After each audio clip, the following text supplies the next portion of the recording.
அனைவருக்கும் வணக்கம். ஈரானின் சுப்ரீம் தலைவர் என்று அழைக்கப்படுகின்ற அய்யத்தொல்லா அலி காமினி என்பவர் கடந்த வெள்ளிக்கிழமை அக்டோபர் 4 ஈரான் தலைநகர் தெஹ்ரானில் மத்திய பகுதியில் அமைந்துள்ள அவர்களுக்கு வரலாற்று சிறப்புமிக்க அய்யத்துல்லா கோமேனி கிராண்ட் மோசுல்லா மசூதியில் நின்று கொண்டு அவர்களுக்கு புனித நாளான வெள்ளிக்கிழமை என்று வழிபாடு செய்து உரை நிகழ்த்தியது மிகவும் முக்கியத்துவம் வாய்ந்தது. அது சில முக்கியமான தகவல்களை அவர் தெரிவித்துள்ளார். அப்படி உரை நிகழ்த்துகின்ற பொழுது சுப்ரீம் லீடர் காமனி தனது கையில் துப்பாக்கியை வைத்துக்கொண்டு உரை நிகழ்த்தியுள்ளார். துப்பாக்கி ஏன் கையில் வைத்துள்ளார் என்றால் அது ஒரு சிம்பாலிக்காக ஒரு மெசேஜை காட்டுகிறது.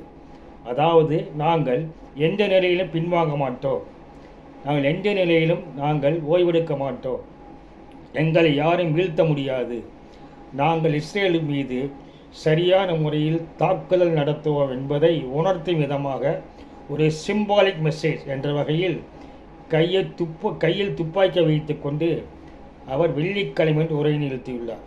இந்த உரையானது கிட்டத்தட்ட சுமார் 4-5 ஆண்டுகளுக்கு பின்னர் தான் அவர் இந்த மசூதியில் நின்று கொண்டு உரை நிகழ்த்துகிறார். 2020 இஸ்ரேலின் புரட்சிகர படையின் ஜெனரலாக இருந்த காசிம் சுலைமானி என்பவர்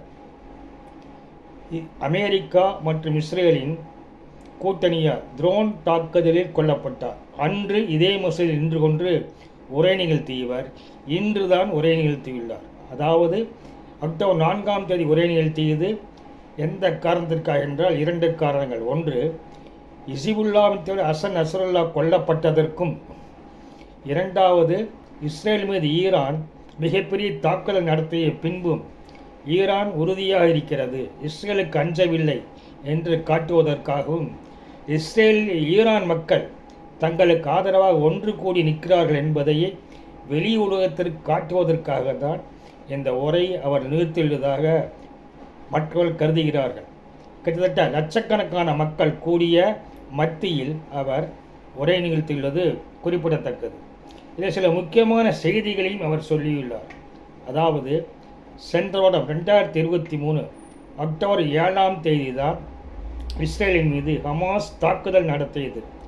அந்த தாக்குதலை அவர் எப்படி அழைக்கிறார் என்றால் அல் அக்ஸா ஸ்டாம் ஆபரேஷன் என்று அழைக்கப்படுகிறது. அதாவது அது ஒரு புனிதமான நடவடிக்கை என்று கூறுகிறார். அல் அக்ஸா என்பது அவர்களுக்கு புனிதமானது.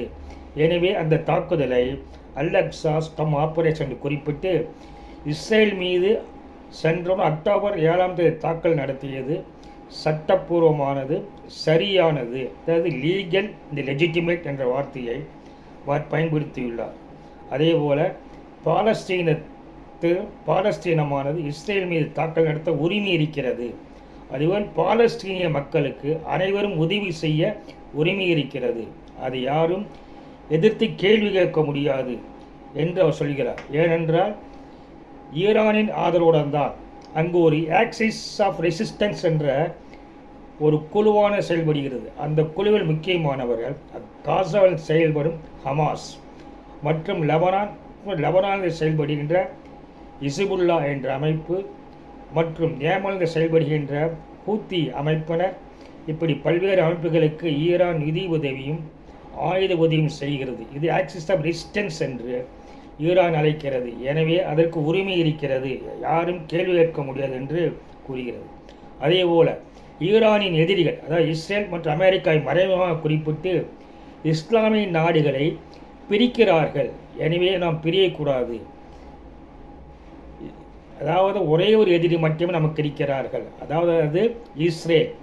அந்த இஸ்ரேல் ஈரானுக்கு எதிரி என்றால் லெபனானுக்கு எதிரி, ஹெப்துக்கு எதிரி, சிரியாவுக்கு எதிரி, ஹமாஸுக்கு எதிரி, இஸ்புல்லாவுக்கு எதிரி. எனவே அனைவருக்கும் எதிரி, நமக்கு ஒரே ஒரு எதிரியாக இருப்பவர் இஸ்ரேல். எனவே இஸ்ரேலுக்கு எதிராக அனைத்து நாடும் ஒன்றிணைய வேண்டும், இஸ்ரேல் என்ற நாடே இருக்காது என்று கூறியுள்ளார்.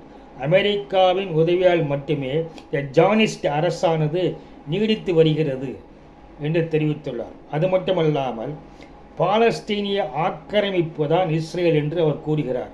எனவே இஸ்ரேலை அங்கிருந்து அப்புறப்படுத்த வேண்டும் என்பது ஈரானின் குறிக்கோள் என்பதை தெளிவுபடுத்தும் விதமாக தான் அவர் அந்த உரையை நிகழ்த்தியுள்ளார். அது மட்டுமல்லாமல் இஸ்ரேல் மீது ஈரான் நடத்திய ஏவுகணை ஹைப்பர்சோனிக் பாலிஸ்டிக் மிசைல் தாக்குதலையும் லீகல் லெஜிட்டிமேட், அதாவது சட்டப்பூர்வமானது, அது சரியானது என்றே அவர் குறிப்பிட்டுள்ளார். அதாவது அவர் தன்னுடைய தாக்குதலுக்கு நியாயத்தை கூறியது மட்டுமல்லாமல் இஸ்ரேல் மீண்டும் திருப்பி தாக்கினால் நாங்களும் தாக்குதல் தயாராக இருக்கிறோம், நாங்கள் பின்வாங்க மாட்டோம், உறுதியாக இருக்கிறோம் என்ற செய்தியை அனைத்து நாடுகளுக்கும் குறிப்பாக இஸ்ரேல் உணர வேண்டும் என்பதற்காகவே அவர் பேசியுள்ளார் என்பது குறிப்பிடத்தக்கது.